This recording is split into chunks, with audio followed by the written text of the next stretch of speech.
Antispécisme et lutte des classes, aux éditions Capharnaüm. Les éditions Capharnaüm rassemblent des brochures qui traitent principalement de la question antispéciste, depuis une perspective anarchiste et intersectionnelle. Retrouvez toutes leurs brochures sur leur site leséditioncapharnaüm.noblogs.org. 2-3 choses avant de commencer. L'utilisation de l'expression « animaux non humaines » plutôt que celle d'animaux permet de rappeler qu'il n'y a pas d'un côté les humains et de l'autre les animaux. En écrivant comme ça, on veut prendre nos distances avec la distinction binaire entre nature et culture. Les humaines sont une forme de vie parmi les autres. Les isoler du reste permet surtout de justifier leur domination. On en reparle plus tard dans la brochure. Dans cette brochure, on utilise l'écriture inclusive, y compris pour parler des animaux non humains. Parce que pour nous, le neutre, c'est l'écriture inclusive, pas le masculin.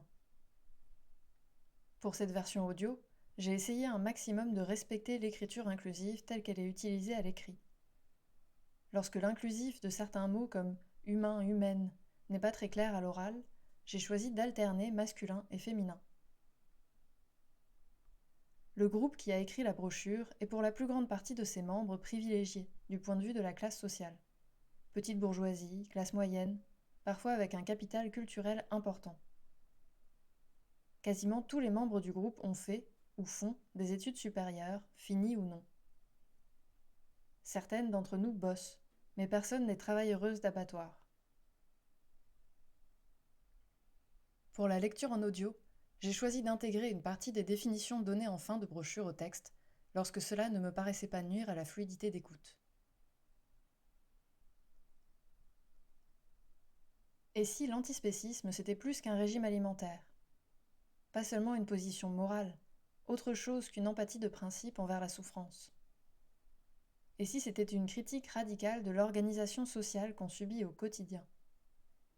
Et si être antispé, c'était aussi envisager des actions directes qui s'attaquent aux structures et aux institutions économiques, sans lien évident avec l'élevage et l'abattage d'animaux non humains. Qu'on se le dise, le véganisme capitaliste, lifestyle hipster et urbain, s'accorde aux chemises à fleurs et aux barrages gentrificateurs. Il rate l'essentiel. Le capitalisme est aujourd'hui le moteur principal de la domination spéciste. Mobiliser ces outils pour faire cesser la domination exercée sur les animaux non humaines constitue une impasse. Si le capitalisme veut nous faire agir en consommateurisme ou en entrepreneurisme pour transformer la société, ce qui compte pour nous, c'est de prendre la question sur le plan collectif et politique. L'antispécisme, pour nous, c'est une manière de considérer les animaux non humains comme ayant leur subjectivité propre et des intérêts à eux. Ces intérêts sont parfois contradictoires avec les nôtres, et nous devons composer avec en fonction des espaces qu'on partage et des manières de vivre qu'on y déploie.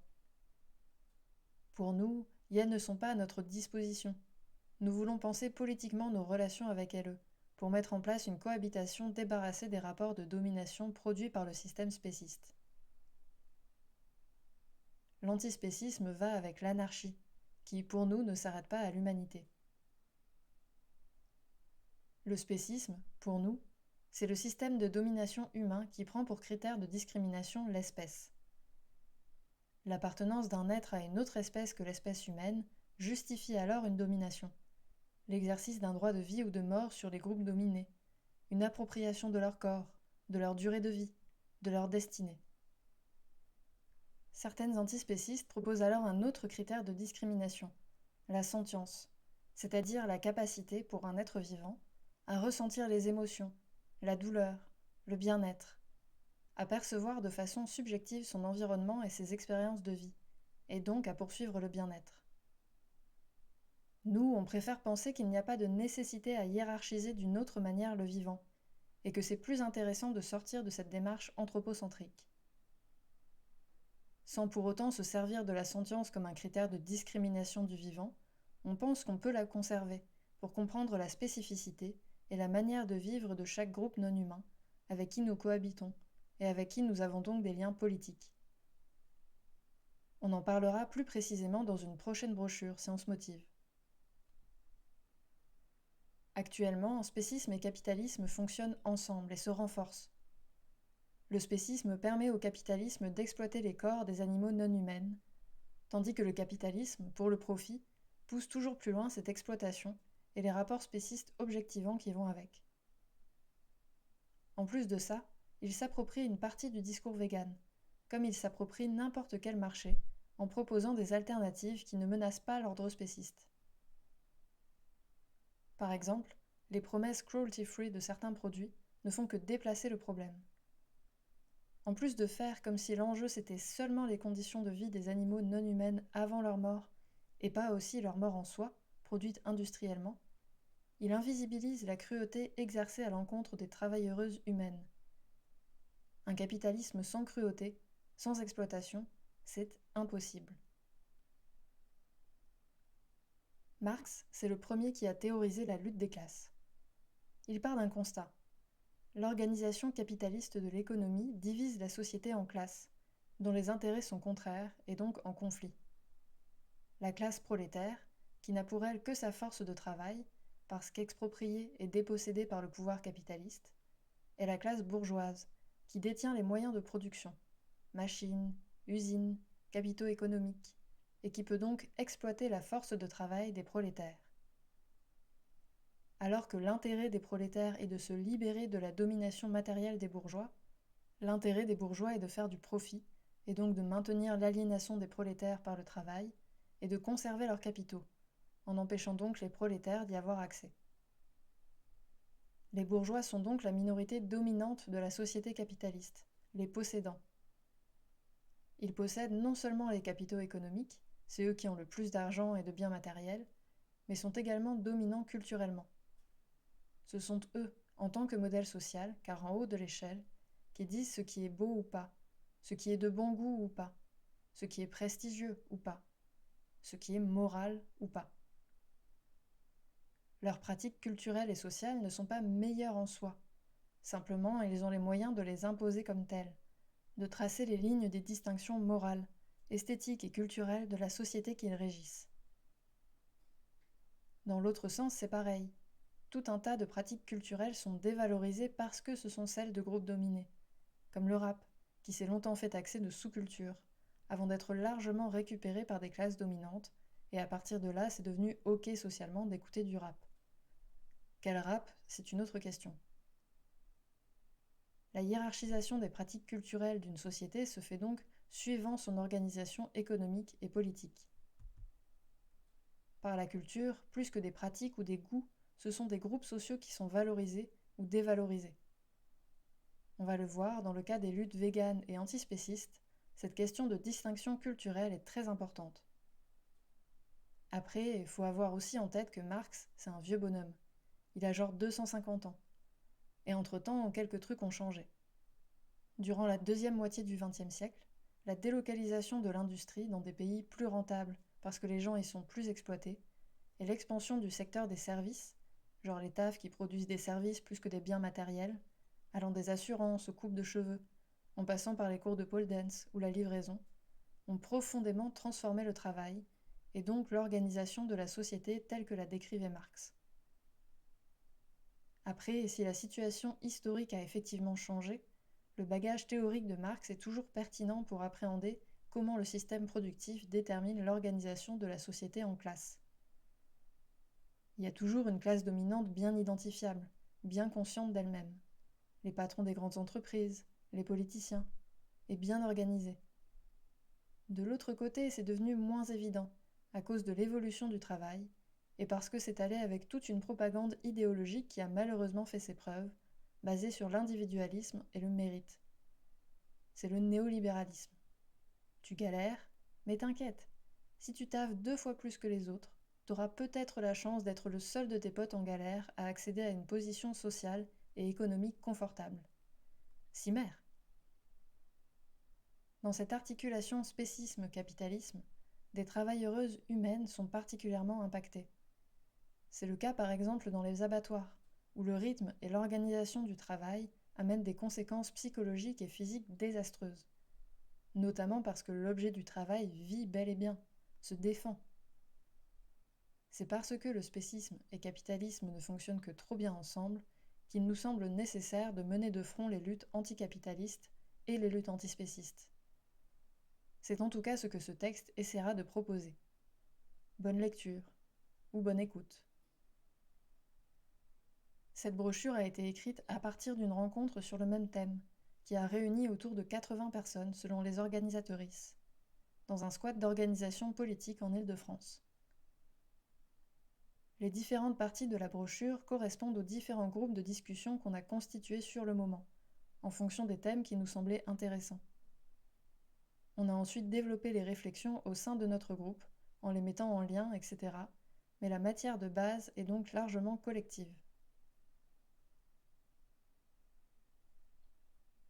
Véganisme bourgeois, individualisme et capitalisme. On considère qu'il y a 3 modes de consommation qui veulent se passer de produits issus de l'exploitation animale. Le végétarisme, le fait de ne pas manger de corps animaux, viande, poisson, fruits de mer.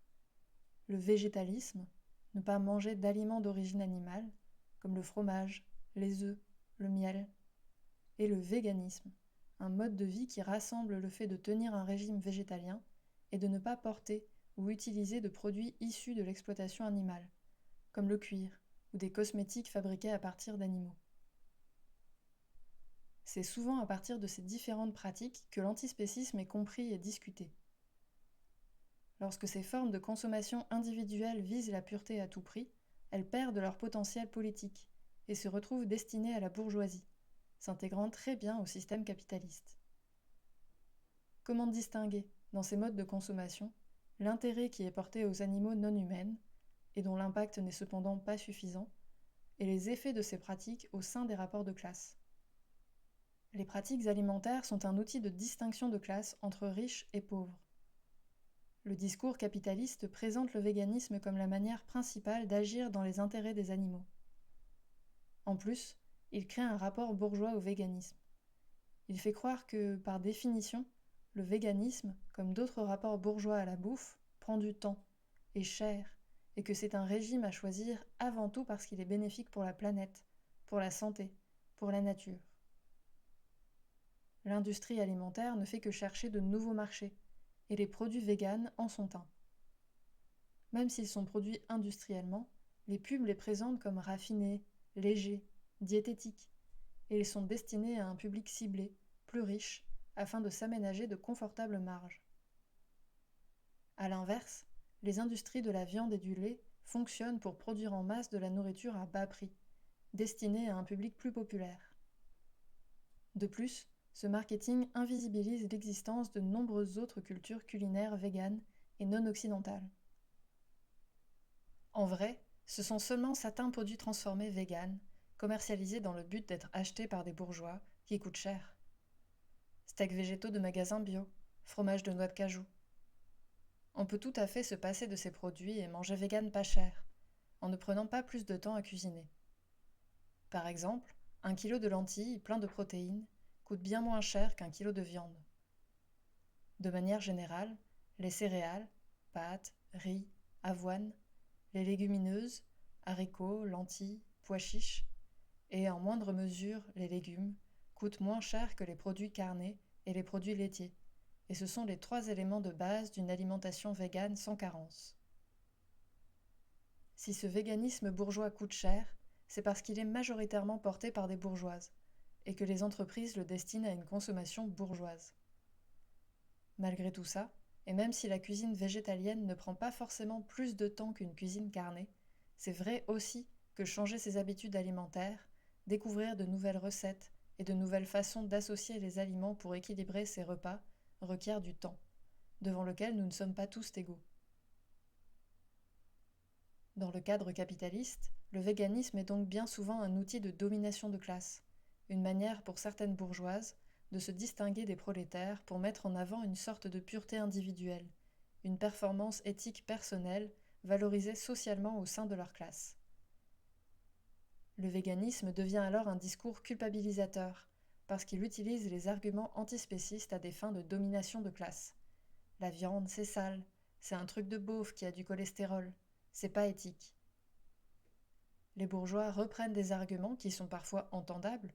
Nous aussi, on est contre le fait d'élever, d'enfermer et de tuer des animaux non humains, bien sûr, mais qui deviennent l'outil d'une morale bourgeoise.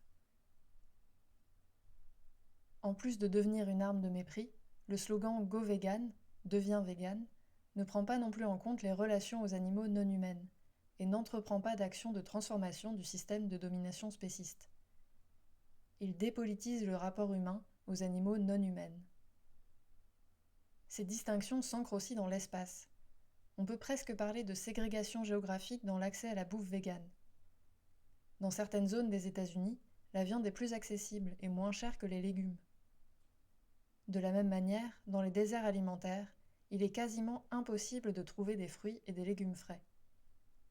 A l'inverse, les concept stores vegan et hipsters participent activement à l'embourgeoisement des quartiers dans lesquels ils s'implantent, comme à Paris par exemple, dans des arrondissements comme le 17e, le 10e ou le 11e. L'esthétique et la population de ces lieux peuvent vite provoquer un sentiment de malaise, l'impression de ne pas être à sa place. En plus de la barrière des prix, cela crée une barrière symbolique à la consommation végane. Ces pratiques bourgeoises s'inscrivent dans la lignée d'autres pratiques lifestyle, comme le zéro déchet, le raw veganism, un régime qui consiste à manger seulement des aliments véganes, crus et non transformés, souvent promus pour des raisons de santé ou spirituelles. L'alimentation bio. Difficile d'être vraiment attentive aux relations avec les animaux non humains quand on se contente d'adopter ces pratiques dans un monde capitaliste. Au contraire, d'autres manières de faire qui ont des finalités proches, comme manger des légumes récupérés, s'alimenter avec de la bouffe récupérée dans les poubelles ou volée, sont marginalisées ou réprimées. Les premières sont portées par des personnes qui sont, par rapport à la norme bourgeoise, valorisées socialement, et les secondes sont rejetées car elles s'inscrivent dans une volonté de se soustraire au capitalisme, par des voies parfois illégales. L'antispécisme, comme de nombreuses autres luttes, est donc récupéré par le capitalisme. Le washing en est un exemple. Il consiste à donner une meilleure image aux entreprises dans le seul but d'augmenter leurs profits, en prônant un soutien de façade à diverses luttes. Des marques s'affichent par exemple sensibles à la cause animale, comme on le voit dans une publicité de la chaîne de supermarchés Iceland. La vidéo décrit de façon touchante le vécu d'un orang-outan victime de la déforestation liée à la production d'huile de palme. C'est surtout une manière de promouvoir la décision de la chaîne d'arrêter d'utiliser de l'huile de palme dans les produits de sa marque. Elle continue pourtant de vendre dans ses magasins des produits d'autres marques en contenant. Ce phénomène est bien connu des militants antiracistes, féministes, LGBTQI+, dont l'engagement se trouve régulièrement récupéré par des marques comme Nike, Apple ou Coca-Cola. Cependant, tout comme on ne va pas se dire anti-féministe pour la simple raison que Nike récupère les discours féministes, il serait trop facile de discréditer les discours antispécistes du fait que les industries agroalimentaires en font un marché. C'est pourtant ce que certains font. Prendre comme prétexte la complicité entre un certain véganisme et le capitalisme pour disqualifier tout l'antispécisme. Jocelyne Porcher, dans son livre Cause animale, cause du capital, réalise une prouesse d'hypocrisie en associant l'entièreté du mouvement au projet de viande cellulaire porté par quelques entreprises capitalistes. Obsédés par la question de la viande cellulaire, une poignée d'essayistes répètent régulièrement, dans le Figaro ou à la télévision, que l'antispécisme est l'idiot utile du capitalisme. On ne connaissait pourtant pas leur engagement contre le capitalisme, et on peine d'ailleurs à trouver celui en faveur des relations avec les animaux non humaines. Et elles sont plutôt investies dans la défense de l'élevage, souvent paysan, et dans la possibilité de continuer à manger leur corps. De notre côté, on pense qu'il faut refuser au maximum les alliances avec le capitalisme, aussi opportunes puissent-elles paraître. On pourrait en effet considérer que toute avancée en matière de bien-être animal qui serait portée par le capitalisme, normes d'élevage, d'abattage, popularisation de substituts végétaux ou de viande cellulaire, serait bonne à prendre. Mais il ne faut jamais oublier que ces avancées se font souvent en s'appuyant sur d'autres formes de domination, tant économiques que symboliques. Exploitation des travailleuses, industrialisation accentuée de la production alimentaire, invisibilisation des conditions de cette production, mépris des plus pauvres qui continuent à s'alimenter en viande. Il nous paraît inconcevable d'encourager l'adaptation du capitalisme à la critique antispéciste qui lui est faite. Cette adaptation s'appuiera toujours sur les rapports de domination constitutifs du capitalisme. Permettre la résilience du capitalisme, c'est toujours empêcher toute portée révolutionnaire de l'antispécisme et le réduire à sa dimension de consommation et de distinction. Dans une société où l'antispécisme est souvent considéré comme un ensemble de pratiques personnelles liées au véganisme, nous proposons de nous intéresser aux fondements matériels de la domination spéciste dans le capitalisme. C'est depuis cette perspective qu'on pourra défaire la vision bourgeoise du véganisme et considérer l'antispécisme comme une lutte à part entière, dont les enjeux sont intimement liés aux autres logiques de domination. Le travail animal. Pourquoi nous attardons-nous sur la question du travail des animaux non humains ? Parce qu'on pense qu'une analyse de la logique du travail peut faire apparaître plus clairement les interactions entre spécisme et capitalisme. Le travail n'est pas une catégorie neutre, il contraint les modes de vie animaux pour que ceux-ci correspondent aux intérêts capitalistes. Il paraît donc difficile d'appréhender une libération animale sans s'attaquer à la question du travail et des formes spécifiques qu'il prend s'il concerne des humaines ou des animaux non humains. Bien qu'invisibilisées, les situations de travail des animaux non humains sont assez généralisées et plus diverses qu'on pourrait le croire.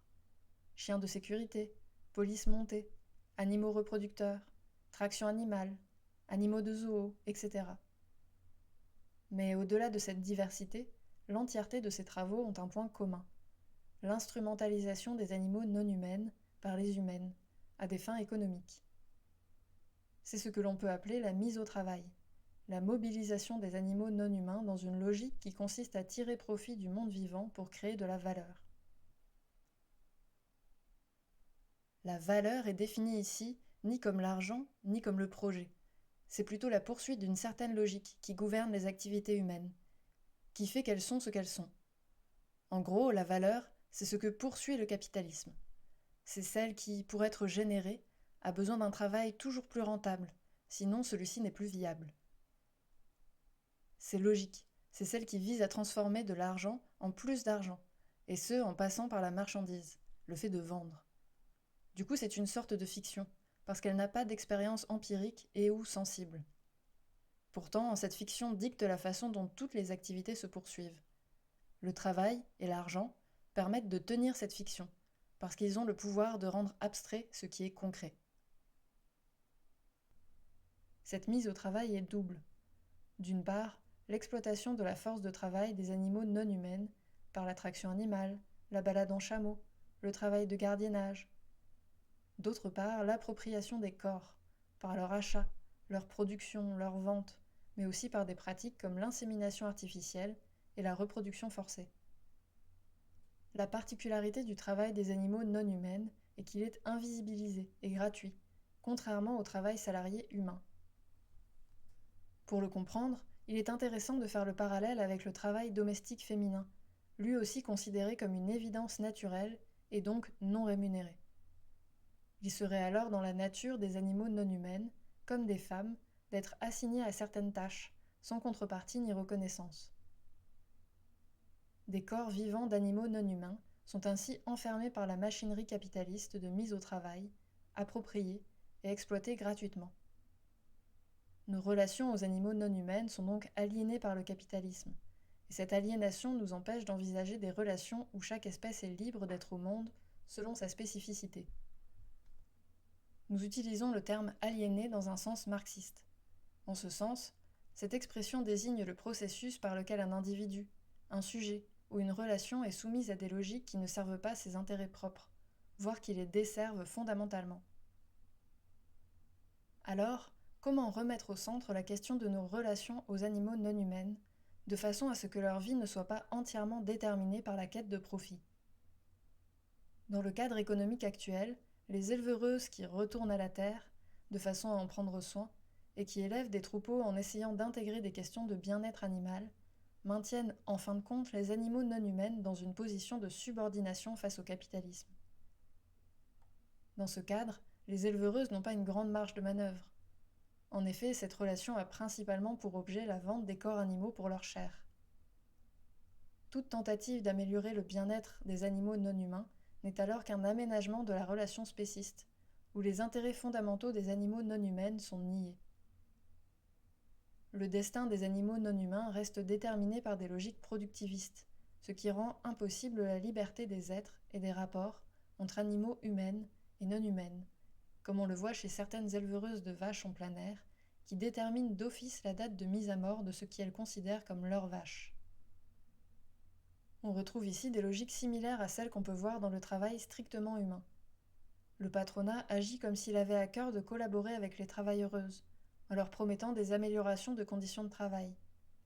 Évidemment, c'est important, parce que cela comporte une amélioration concrète de la vie des personnes exploitées.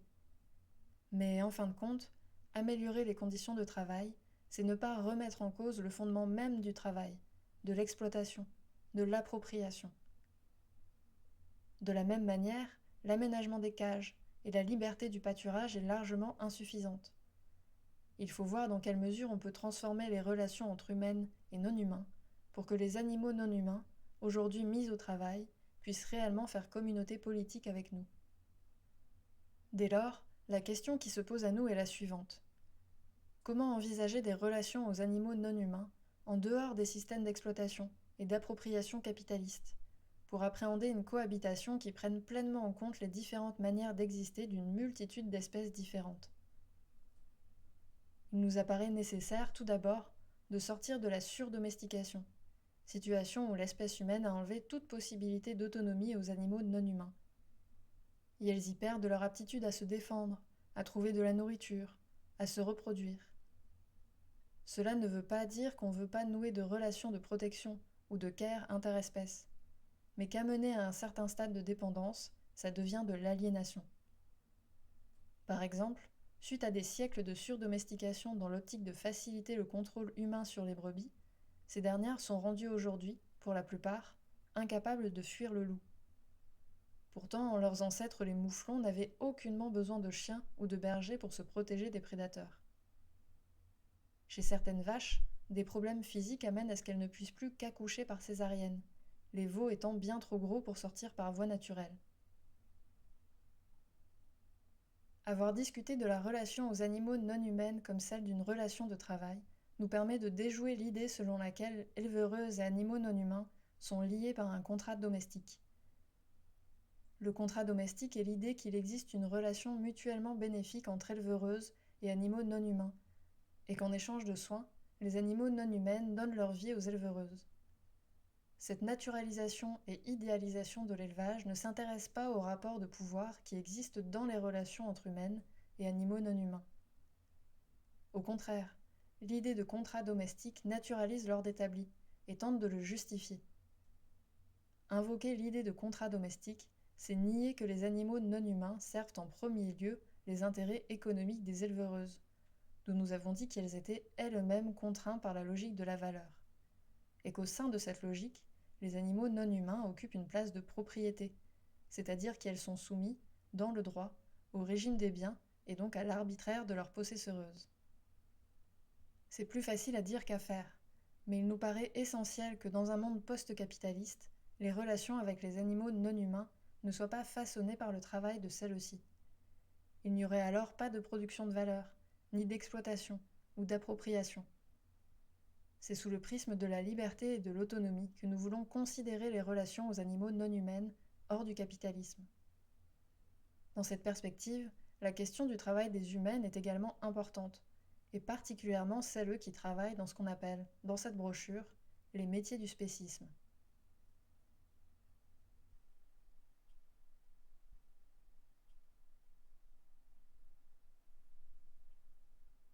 Les travailleuses du spécisme. Quels sont les métiers du spécisme ? Par métier du spécisme, nous entendons tous les métiers qui comprennent un rapport de domination humaine, non humain, ayant pour but de servir des intérêts humains. Élevage, abattage, boucherie, restauration, transformation agroalimentaire, pêche, zoo ou cirque. Dans cette partie, on se concentrera principalement sur les métiers impliqués dans l'élevage et l'abattage des animaux non humains, que l'on appelle de rente, ovins, bovins, poulets, cochons. On mange leur corps, leur lait, leurs œufs. S'intéresser aux autres métiers impliquant un rapport de domination spéciste mériterait sans doute une attention particulière, et on y reviendra probablement dans d'autres textes.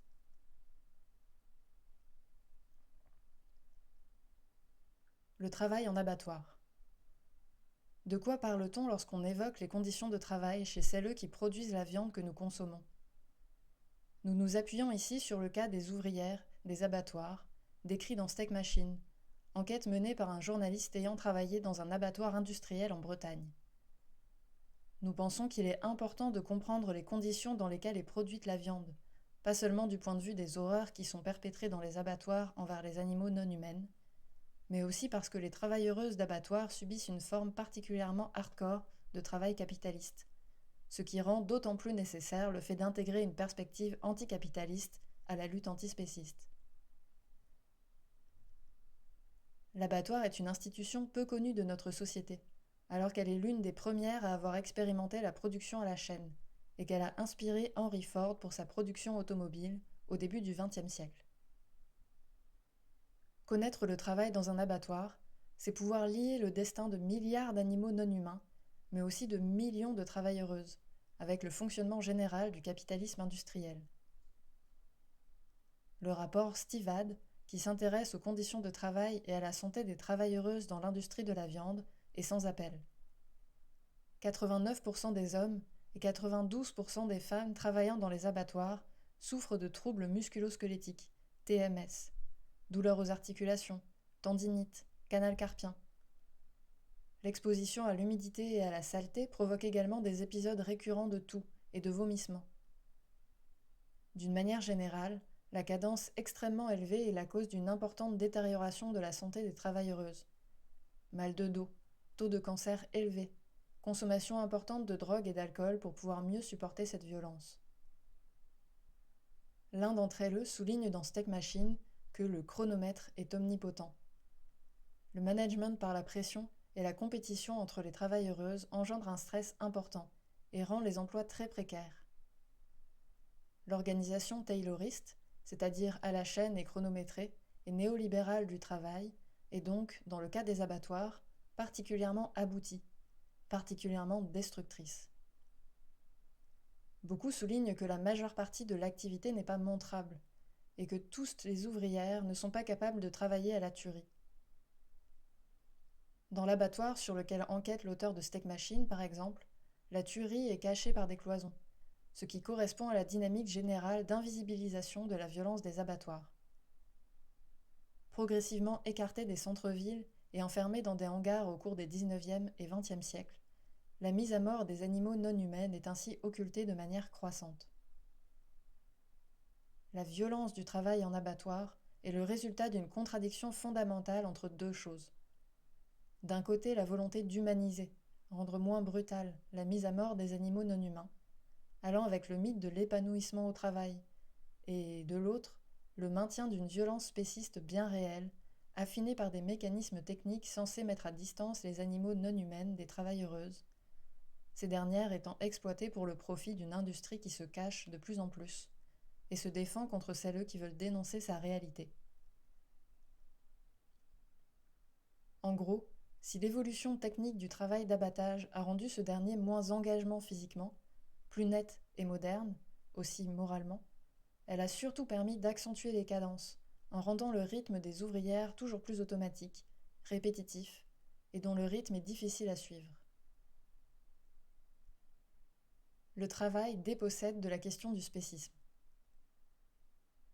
La question de la condamnation morale du travail spéciste est un premier problème dans la réflexion antispéciste. Au vu de la violence produite, toute personne acceptant d'y contribuer devrait-elle être condamnée seulement sur la considération que personne ne devrait contribuer au meurtre ou à l'exploitation de n'importe quel animal non humain ? Nous pensons que cette façon de considérer la violence spéciste masque les mécanismes de la division du travail au sein du capitalisme. Le cas des ouvriers des abattoirs ou de l'élevage est celui qui nous intéresse ici, car souvent la domination spéciste qui engage ces travailleuses ne peut être une question morale, elle est une question de survie. Ainsi, le travail oblige parfois à exploiter d'autres animaux, humaines ou non humaines, parce qu'il rend dépendant de la manière capitaliste d'assurer la subsistance, la domination. Pour les travailleuses de l'élevage et de l'abattage industriel, accepter des idées spécistes et les défendre permet de mettre en place des mécanismes de survie psychologique et physique. Mettre à distance la sensibilité et la souffrance des animaux non humains, oublier la violence que l'on fait subir à d'autres êtres vivants, considérer l'animal non humain comme un ennemi qui refuse de se soumettre. Voici un ensemble de stratégies qui permettent de supporter un travail répétitif et difficile. Autant de voiles ou d'œillères que les travailleuses utilisent dans les élevages et les abattoirs industriels pour rendre ce travail plus ou moins supportable. D'autre part, les employés d'abattoirs sont souvent pointés du doigt pour ne tenir que très peu compte du bien-être animal, malgré le fait que le travail d'abattage soit régi par un ensemble de normes qui sont censées en tenir compte. Pour autant, une partie des gestes qui permettent de gagner du temps et de respecter les cadences sont contradictoires avec les exigences apparentes du respect du bien-être animal. Il est rarement possible de se permettre de vérifier qu'un étourdissement a réussi, ou qu'un geste est effectué selon les normes. En un sens, le travail industriel transforme les normes de respect du bien-être animal en contrôle sur les travailleuses, en accentuant le poids du chronomètre.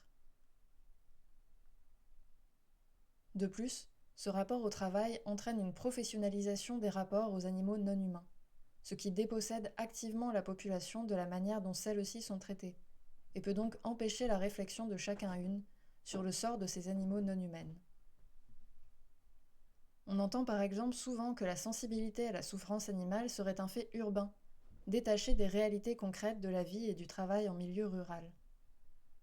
Selon nous, le rapport humain-non humain est politique et ne concerne pas que les professionnels du secteur, la professionnalisation devenant un argument d'autorité lors des discussions sur la question.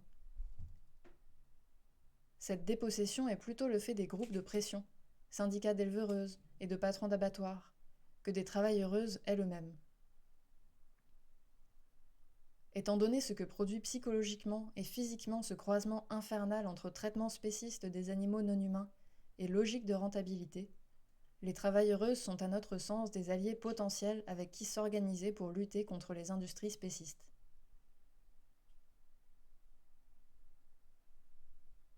Le capitalisme et le spécisme comme ennemis. Nous pensons que c'est la place que les personnes occupent dans le rapport de production qui importe.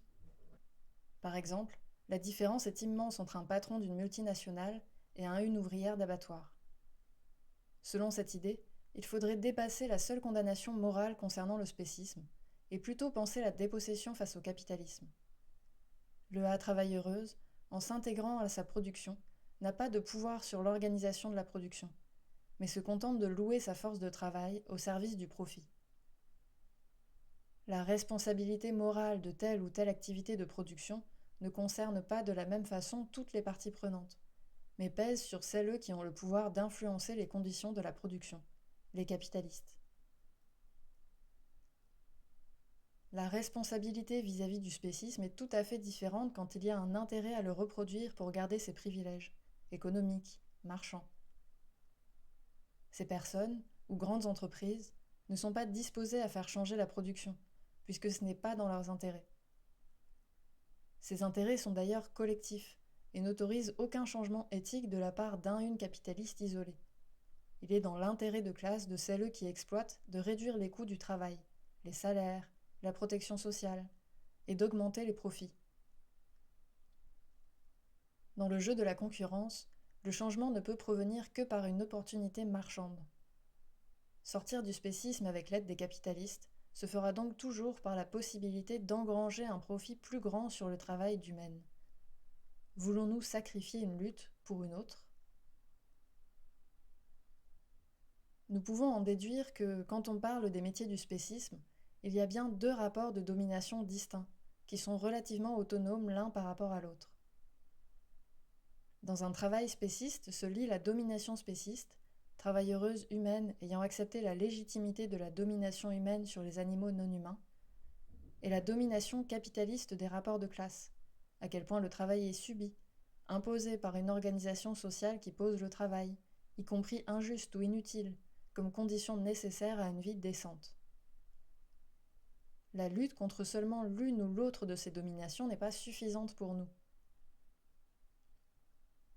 On ne peut pas non plus souhaiter un élevage libéré des rendements, mais qui continuerait d'exploiter et de vendre des corps d'animaux non humaines sous prétexte d'un prétendu contrat domestique que l'éleveuse aurait signé avec ses bêtes.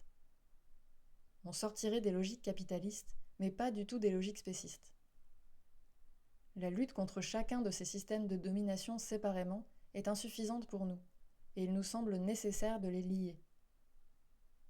En effet, nous ne voulons pas accepter l'exploitation des animaux non humains, même éloignés du capitalisme, parce que nous n'avons pas besoin de ça pour notre alimentation et nos pratiques, déplacements, plaisirs, agriculture.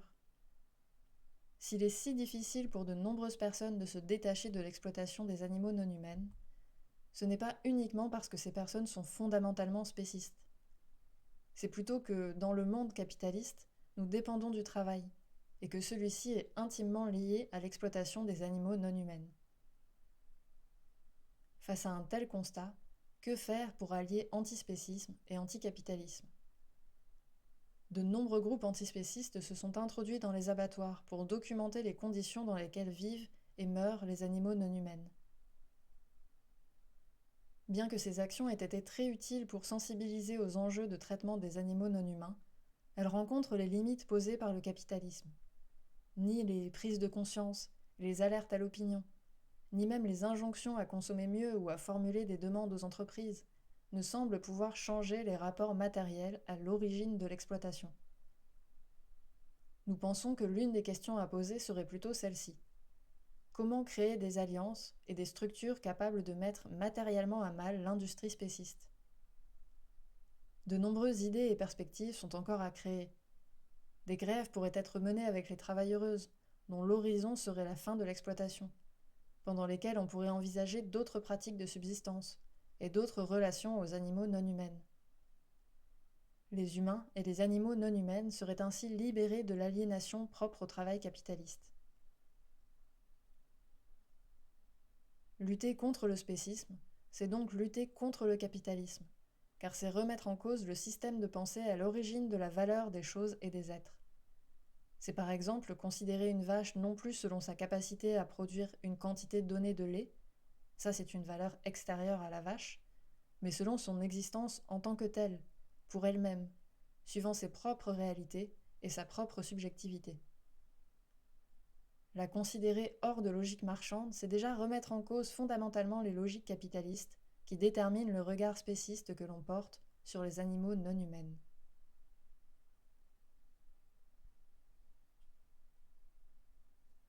Lier lutte antispéciste et lutte des classes, une pratique émancipatrice.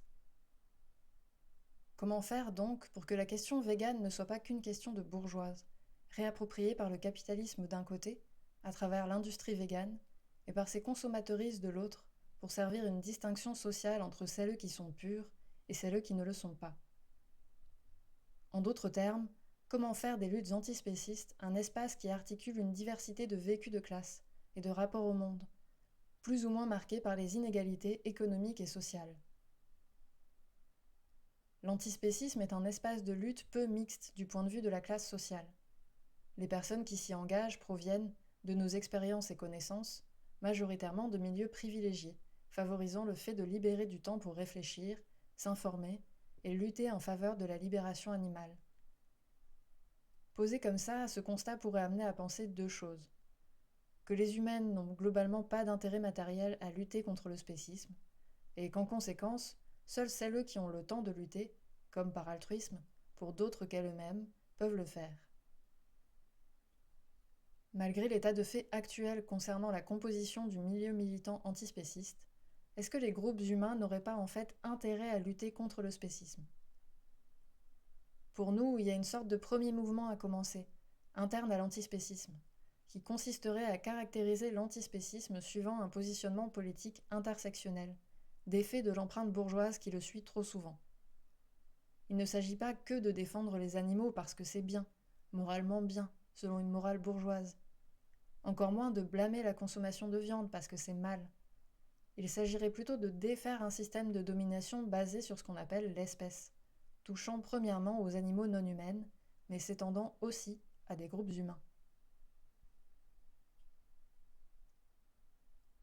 L'humanisme, une matrice commune des dominations.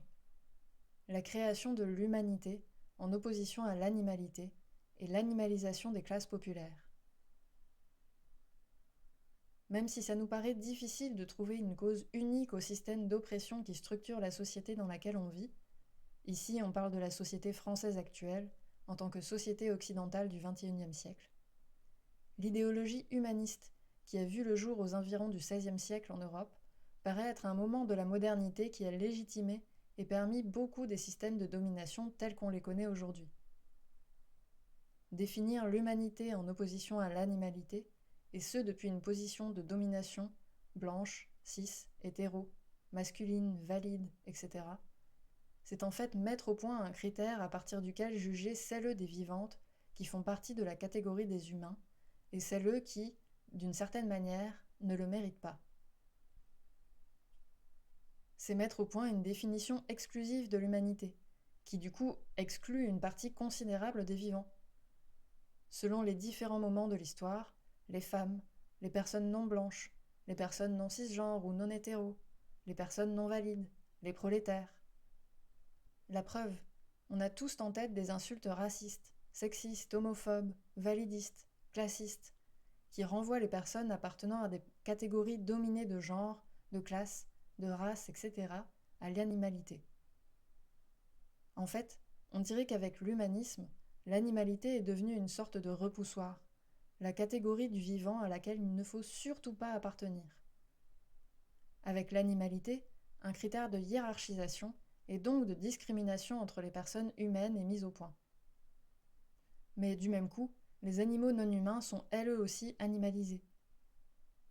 En parlant d'animalité, on renvoie les animaux non humains à une catégorie essentialisante, qui ne prend pas en compte leurs individualités, alors qu'elles sont pourtant des sujets qui ont des intérêts propres, des personnalités différentes, des rapports au monde qui varient beaucoup selon le milieu où elles vivent.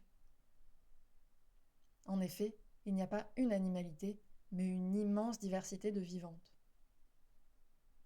Quand on parle d'essentialisme, c'est l'idée qui affirme que les choses ou les êtres ont une essence, une sorte de nature profonde, inchangeable. Cela permet de justifier et de naturaliser l'ordre des choses. Ce mécanisme spéciste, qui consiste à classifier et hiérarchiser le vivant, se retrouve dans beaucoup des mécanismes de domination bourgeoise sur les classes prolétaires. Naturaliser l'ordre social, c'est-à-dire présenter, depuis une position bourgeoise, la domination bourgeoise sur le prolétariat comme une chose naturelle, et donc inchangeable, c'est quelque chose que les classes dominantes, pour l'histoire française, la noblesse puis la bourgeoisie, ont toujours fait. C'est à partir de cette idée de naturalité de l'ordre social que les ouvriers ont souvent été comparés à des bêtes qui ne répondent qu'à leurs pulsions naturelles, c'est-à-dire animales, qui boivent trop, qui sont trop violentes et qui ne peuvent pas maîtriser cette violence, qui ne sont qu'une force physique de travail interchangeable. On retrouve encore dans les discours capitalistes actuels, souvent sous d'autres formes, cette assimilation des classes prolétaires à une animalité fantasmée. Ce discours justifie encore maintenant des mécanismes de contrôle social, à cause d'une supposée violence naturellement propre aux classes populaires, ce qui permet par exemple de délégitimer les mouvements sociaux et toute leur expression de révolte. L'enjeu de penser l'antispécisme à partir de la lutte des classes et vice-versa est donc double. Il ne s'agit pas seulement de sortir d'une forme d'animalisation des classes populaires, qui légitime un ordre social bourgeois dominant, mais il s'agit aussi de remettre en question le concept même d'animalité, pour considérer les animaux non humains comme des sujets politiques, ayant leur propre subjectivité et leurs propres intérêts à exister hors des systèmes de domination dont elles subissent directement les conséquences. Il y a donc un intérêt matériel, à la fois pour les humains et pour les animaux non humains, à lutter contre le spécisme. De ce point de vue, l'antispécisme peut et doit être une lutte émancipatrice pour tous.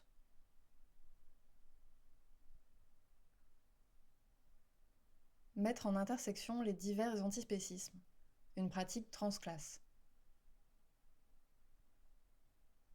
Quand on parle du désir politique de mener une lutte qui soit à la fois antispéciste et anticapitaliste, on ne parle donc pas de réformer ces modes individuels de consommation. Lutter pour l'antispécisme, c'est pas seulement manger du tofu. Le véganisme est seulement l'une des nombreuses conséquences pratiques d'un engagement politique plus général, l'antispécisme. Mais si le véganisme est une pratique individuelle qui peut avoir du sens, c'est surtout collectivement qu'elle peut prendre un sens politique. Appliquée à un espace donné, par exemple au cours de cantines non marchandes dans des espaces militants ou non, en prenant en compte le fait que la bouffe, c'est culturel, et que passer par là pour lutter a donc un sens politique, ou à l'occasion de piquets de grève ou de manifestations, elle peut devenir un outil efficace de mise en pratique de l'antispécisme, une manière concrète de faire rentrer cette lutte en intersection avec des mouvements plus spécifiquement liés à la lutte des classes. Ça nous paraît important à la fois de ne pas se limiter à une pratique individuelle de l'antispécisme, de l'ordre de la consommation, mais aussi de ne pas tomber dans une démarche seulement intellectuelle ou théorique, qui relève d'une manière parmi d'autres, souvent située du point de vue de la classe sociale, de se rapporter aux animaux non humaines. Pour nous, c'est important de faire de l'antispécisme une pratique transclasse, qui prend en compte plein de manières différentes de repenser, en pratique, le rapport des humains aux animaux non humaines et aux vivants. Par exemple, les personnes qui prennent soin et hébergent, ou juste cohabitent sans chercher à exterminer celles qu'on appelle les nuisibles. Les personnes végétariennes par compassion, qui n'ont pas forcément de projet politique explicite, qui ne se disent pas forcément antispécistes, ne viennent pas forcément de classes sociales ayant accès à beaucoup de temps ou de travail culturel. Éléments qui aident pourtant considérablement à repenser le rapport des humaines aux animaux non humains, tout en s'assumant comme antispécistes. Repenser et pratiquer l'antispécisme à partir de cette prise en compte des antispécismes qui ne se disent pas politiques et qui sont donc par là même dans une dynamique classiste souvent invisibilisée, c'est aussi éviter une division classiste des tâches dans l'antispécisme. Pendant que certains, ayant accès à un certain capital culturel et militant, repensent en théorie le rapport humain aux animaux non humaines, d'autres, qui ont moins accès à ce capital culturel et militant, prennent soin des animaux non humains et mettent en pratique une cohabitation avec eux qui sort matériellement des logiques classiques de domination spéciste. Par ailleurs, on est conscient que lutter pour l'antispécisme n'est pas toujours une position politiquement évidente. On se retrouve forcément, en tant qu'humaine, à porter la voix des dominés sans directement être concerné. Mais stratégiquement, pour abolir le spécisme, les animaux ont besoin d'une lutte humaine qui vienne accompagner leur résistance quotidienne réelle aux violences du système spéciste. Résistance physique de tous les instants, à la mise à mort en abattoir par exemple, par des cris, se laisser mourir, etc. C'est à l'antispécisme de se rapprocher d'autres luttes de libération et de survie humaine directe, parce que c'est une lutte qui nécessite souvent plus de ressources que d'autres. Lutter pour des intérêts qui ne sont pas directement les nôtres, ça nécessite d'avoir à disposition le temps et l'espace mental nécessaires, même si on a vu qu'il y a aussi un intérêt humain essentiel à attaquer le système spéciste, parce qu'il fait partie d'une matrice de domination commune, dont les effets sont directs sur les humains, et notamment sur les rapports de classe entre elles. Un antispécisme intersectionnel. Les intérêts communs de la lutte des classes et de la lutte pour la libération animale. Parce que le spécisme se fait le relais de systèmes d'oppression entre humaines, et parce qu'il trouve ses fondements dans des dynamiques de domination également à l'origine d'autres oppressions, comme le patriarcat, le racisme et le capitalisme, péter sa base contribuerait donc à péter la base d'autres systèmes de domination. Pour nous, il n'y a pas de lutte magique, supérieure aux autres, plus importante, qui aille de soi plus qu'une autre. Chaque mécanisme de domination est lié à d'autres mécanismes de domination. Ici, le spécisme est seulement un des nombreux effets de la hiérarchisation du vivant et de l'idée d'humanité. Imaginons une société anarchiste idéale, sans classe sociale. Ce n'est pas pour autant que le spécisme disparaîtrait magiquement. De la même manière, on l'a déjà dit, une société antispéciste et capitaliste ne nous semble en aucun cas souhaitable. On pense que les humains et les animaux non humains ont un réel intérêt, matériel et politique, à la mise en intersection de plusieurs luttes. Ici, la lutte antispéciste et anticapitaliste. c'est-à-dire à attaquer de tous les côtés les mécanismes de domination qui pourrissent notre quotidien, dans une perspective politique résolument intersectionnelle, anarchiste et émancipatrice. En conclusion, abattons les abattoirs, catapultons le capitalisme.